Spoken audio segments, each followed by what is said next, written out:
ఇప్పుడున్న జాతీయ రాజకీయాలలో ఇటు కాంగ్రెస్ పార్టీ రాహుల్ గాంధీ, సోనియా గాంధీ, ప్రియాంక గాంధీ, ఖార్గే గారి యొక్క నాయకత్వంలో, రాహుల్ గాంధీ గారి యొక్క నాయకత్వంలో బీజేపీ పార్టీ, జాతీయ పార్టీ, ఈ రెండు జాతీయ పార్టీల మధ్యలో రానున్న పార్లమెంట్ ఎన్నికల్లో మరి బీజేపీ రాజకీయ వ్యవహారం ఏ రకంగా ఉంది, రాహుల్ గాంధీ గారు ప్రజల మధ్యలో ఏ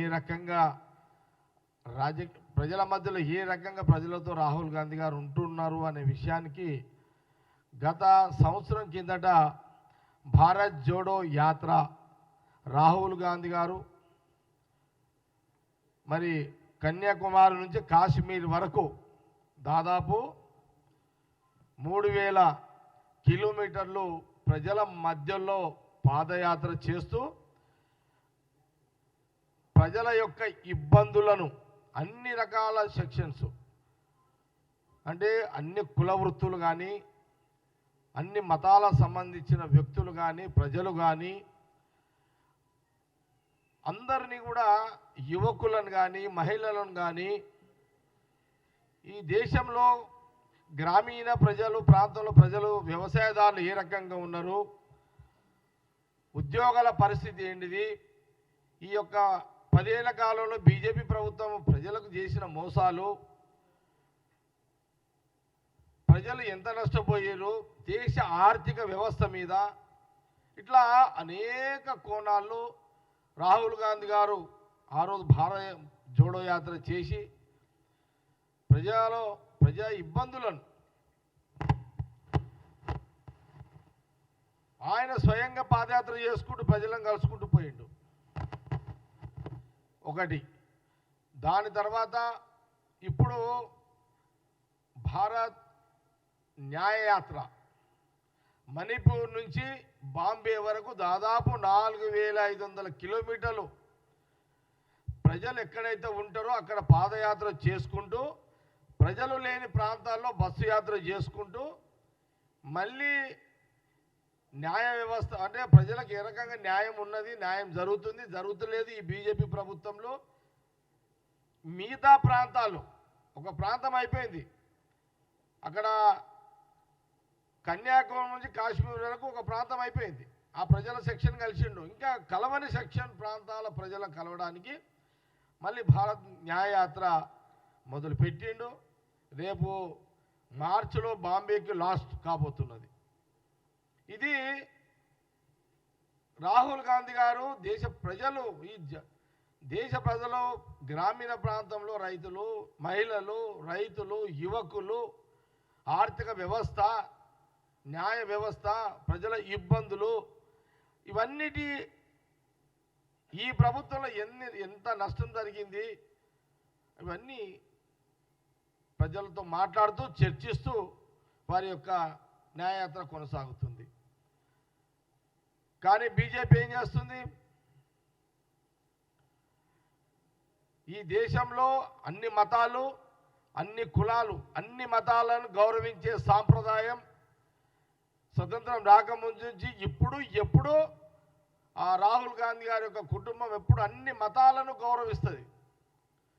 అందుకే సెక్యులర్ భావాలతో ఉన్న కాంగ్రెస్ పార్టీ ఎప్పుడు కూడా లైన్ దాటదు. రాహుల్ గాంధీ గారి కుటుంబము, కాంగ్రెస్ పార్టీ ఎప్పుడు కూడా లైన్ దాటదు. రాజకీయ పరంగా ప్రభుత్వం ఏర్పాటు చేసుకోవాలి, ఒక మతాన్ని రెచ్చగొట్టాలి అనే రాజకీయము రాహుల్ గాంధీ గారు ఎప్పుడు కూడా చేయరు. అది కాంగ్రెస్ పార్టీ విధానాలు అవి. కానీ బీజేపీ మతం ఒక దిక్కు, భగవంతుడు ఒక దిక్కు. ఈరోజు 10 ఏళ్ల కాలంలో అందరము దేవుళ్ళను మొక్తాము. బీజేపీ పార్టీ పుట్టిన కాడి నుంచి దేవుళ్ళను మొక్తలేము. ఈ భూమి మనిషి పుట్టిన కాడి నుంచి దేవుళ్ళను మొక్తూనే ఉన్నారు. ఇదేదో బీజేపీ పుట్టిన తర్వాతనే దేవుళ్ళను మొక్కుతున్నారు అనే ఒక వాతావరణాన్ని క్రియేట్ చేయడం నిజంగా అది దురదృష్టం.